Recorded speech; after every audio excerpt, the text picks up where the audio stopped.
Utah Jazz acquired Alexander Walker, and the number 3 deal sent Inger to Portland Blazers. 2:47 p.m. Eastern Time. Tim McMahon, ESPN staff writer joined ESPN-Dallas.com. In September 2009 covers the Dallas Cowboys and Dallas Mavericks, appears regularly on ESPN Dallas. 103.3. Follow on Twitter, Facebook Messenger, Pinterest, email, print. The Utah Jazz have traded injured veteran forward Joe Ingles in a 3-team deal in which the Western Conference contender will land promising third-year guard Nickeil Alexander-Walker, it was announced. The Jazz acquired Alexander Walker from the Portland Trail Blazers and reserve forward Juancho Hernan-Gomez from the San Antonio Spurs in the deal. Portland is also sending guard Tomas Satoransky, one of 4 players acquired from the New Orleans Pelicans in Tuesday's CJ McCollum trade, to San Antonio and acquired second-year forward Elijah Hughes from Utah. The Jazz sent the Blazers a 2022 second-round pick via the Memphis Grizzlies, and the Spurs a 2027 second-round pick. Alexander Walker, 23, the 17th overall pick in the 2019 NBA Draft, who is averaging 12.8 points and 2.8 assists per game, is expected to be a rotation player for the Jazz. He could potentially fill some of the scoring and playmaking void in the second unit caused by Ingles recently suffering a torn ACL. The Jazz believe that Alexander Walker, who has 1 season remaining on his rookie contract,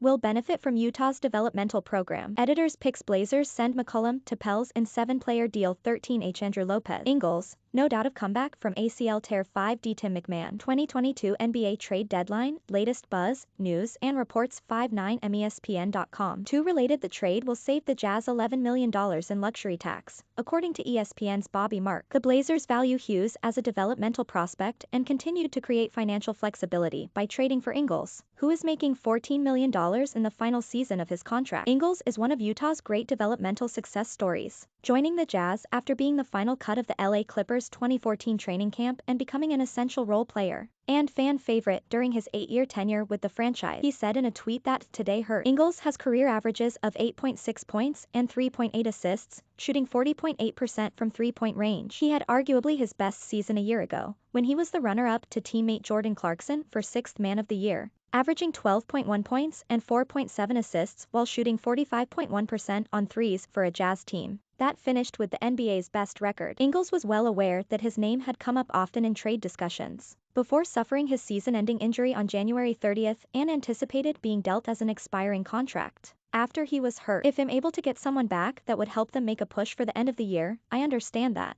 Ingles told ESPN last week. I'm not going to sit here and be sour and upset. I've built my 8 years here of hard work and in the community and all that stuff, but am very well aware of the business side and all that stuff. Ingles, who is adamant that he has literally no doubt that he will make a strong comeback from his knee surgery, said he would like to return to Utah but will enter unrestricted free agency with an open mind.